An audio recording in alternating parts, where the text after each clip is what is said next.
Vill du ha mer soppa? Vad äter du för någonting, Lilly?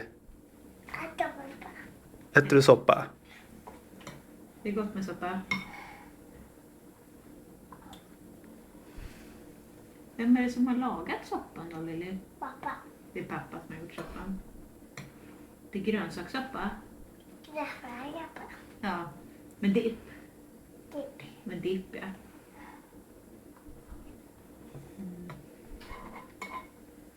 Dipp där. Ja, det är dipp i soppan. Det tycker du är gott. Det är gräddfil. Stabil. Gräddfil, ja. Frimärke. Förlåt, förstörde jag tiden.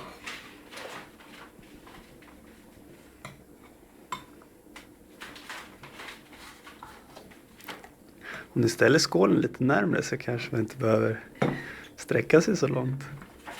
Kan man återanvända det här? Det här var inte stämplat. Surplar. Pappa. Surplar Men när det här du är äter inte soppa. stämplat. Tror du inte jag kan återanvända det här? Mamma. Vi håller på att filma ju det.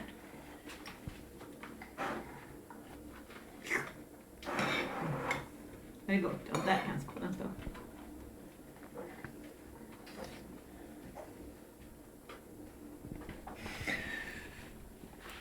Var det ärtor i soppan också? Atompappa. Ärtor i soppan. Vad är det mer då? Vad är det? Morot. Och det då? Potatis, ja. Vad gott.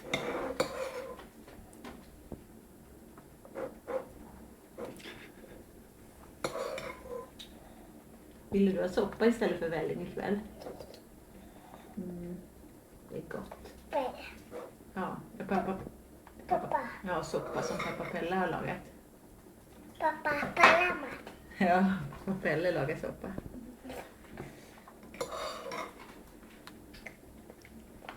Pappa. Palama. Pappa Pelle lagar mat.